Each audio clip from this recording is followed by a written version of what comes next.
तो लॉगिन राउट में हम अ, सबसे पहले तो हमारा यही होगा कि यूजर को हम यहाँ से भी जो और मतलब बॉडी से रिक्वेस्ट की बॉडी से हम अपने यूजर और फिर यूजर का पासवर्ड लेंगे।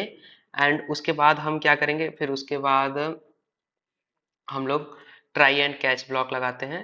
Try and catch, try and catch, catch में एरर, और ठीक। तो ये हो गया। एंड फिर उसके बाद ट्राई में हम क्या करेंगे, ट्राई में सबसे पहले तो हम जो है यूजर को फाइंड करेंगे, ठीक है, अपने डाटाबेस से। तो ये रहा, यूजर को हम फाइंड कर रहे हैं किसके थ्रू, यूजर नेम के थ्रू, ठीक है।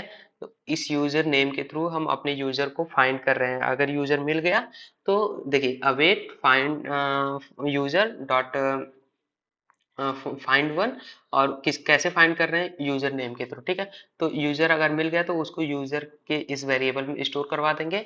एंड फिर क्या करेंगे, हम अपना उसको टेस्ट करेंगे कि जो इस यूजर का पासवर्ड है और जो पासवर्ड अभी यूजर एंटर कर रहा है, क्या वो दोनों सेम है। तो वो कैसे चेक करेंगे, यहाँ पे हम इफ कंडीशन एक लगा दिए। पहले तो यूजर हमारा नल नहीं होना चाहिए, ये नल नहीं होना चाहिए। अगर ये नल नहीं है, उसके बाद हम चेक करेंगे कि पासवर्ड, जो कि पासवर्ड वो पैरामीटर से मतलब बॉडी के पैरामीटर से आ रहा है, बॉडी से आ रहा है, उस पासवर्ड को चेक करेंगे कि क्या वो मतलब क्या कहते हैं, यूजर का जो पासवर्ड है, एक्चुअल जो यूजर का पासवर्ड है। क्योंकि हम फाइंड वन इस यूजर को यहाँ से गेट कर रहे हैं, तो ये जो यूजर वेरिएबल है, इसमें हमारा पासवर्ड भी इसका आ जाएगा, क्यों हमारे डाटाबेस से, डाटाबेस में तो हमारे पहले से ही स्टोर है, क्योंकि ये ऑलरेडी यूजर जो हमारा लॉगिन कर चुका, अरे रजिस्टर कर चुका है अपने आप को। तो वो चेक करेंगे हम कि इसका पासवर्ड पहले का और ये जो पासवर्ड अब इसने एंटर किया है, क्या वो दोनों पासवर्ड सेम है। अगर वो सेम नहीं रहा तो हम इसको कह देंगे कि you are invalid, invalid candidate, ठीक। तो ये हो गया। तो मैं कह रहा था ना कि जस्ट बहुत ज़्यादा मैं वो नहीं किया हूँ, क्योंकि ये कोई अच्छा वे नहीं है, मतलब पासवर्ड ऐसे ही स्टोर करने का, हमको इसको पहले इनक्रिप्टेड करना पड़ेगा, ठीक है।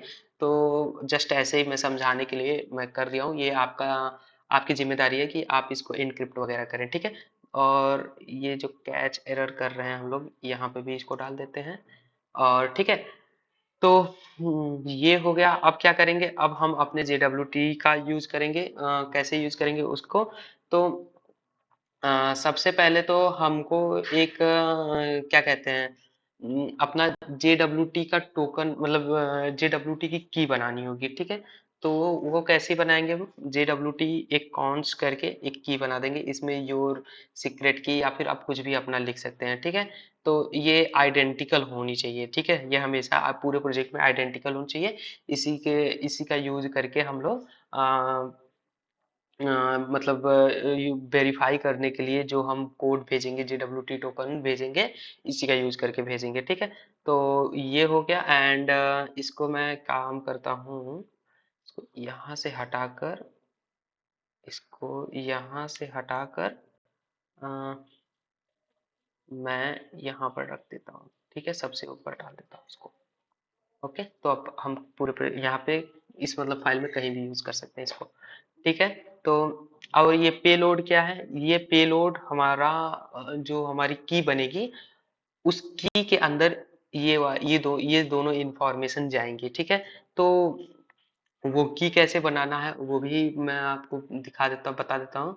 तो सब हमने वेरीफाई तो कर ही लिया कि हमारा जो यूजर है, यूजर का जो पासवर्ड है वो सेम है। अब हम टोकन जनरेट करते हैं। टोकन जनरेट करने के लिए हमको टोकन JWT ये क्या है, ये देखिए यहाँ से आ रहा है, जो हमने इंपोर्ट किया JWT टोकन, ठीक है। तो JWT टोकन साइन इन और फिर पेलोड क्या है, ये पेलोड है। पेलोड में क्या क्या डाल रहे हैं हम लोग, यूजर आईडी।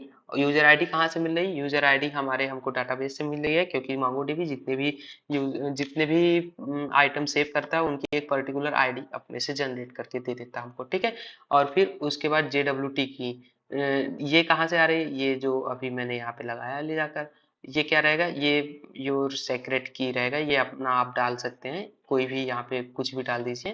जस्ट मैंने वो डाल दिया। और इसकी एक्सपायरी डेट कितनी रहेगी, एक्सपायर कितने समय में हो जाएगा, जब ये JWT टोकन वंस ये जनरेट होता है उसके 1 घंटे बाद एक्सपायर हो जाएगा, ठीक है।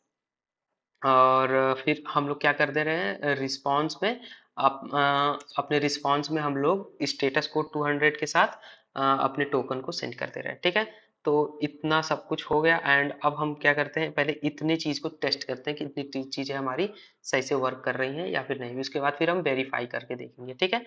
तो इसको मैं बंद करता हूँ, एंड हमारा कोड रनिंग है, इसको बंद करते हैं कोड को, फिर से एक बार node index.njs करते हैं एंड कोड रन हो गया।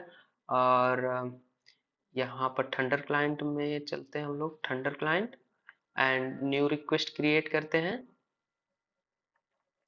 और इसका नाम रख देंगे local host register 3000, and register 3000 पे ही हमारा रन हो रहा है।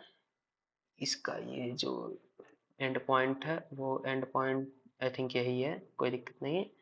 इसको हम लोग यहाँ कर देंगे, एंड फिर इसके बॉडी में इसके बॉडी में हम अपने यूजर का सबसे पहले तो user name, okay okay okay, मैं यहाँ से ही मतलब निकाल ले रहा हूँ ये, ठीक है।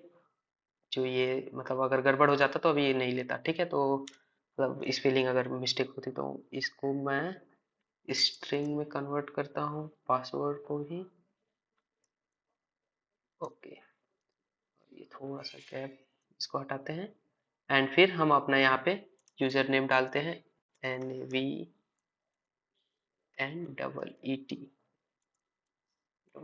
ठीक है, नवनीत। एंड पासवर्ड अपना डाल देते हैं हम लोग 12345678, ठीक है।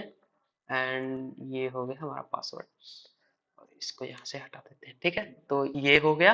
एंड रजिस्टर एपीआई, ये गेट एपीआई है, इसको पोस्ट एपीआई में पहले चेंज करेंगे और इसको हिट करते हैं, ठीक है। तो यूजर इज रजिस्टर्ड, ठीक है, मतलब हमारा यूजर जो है वो रजिस्टर हो चुका है। और सेम चीज हमारे लॉगिन भी ले रही है।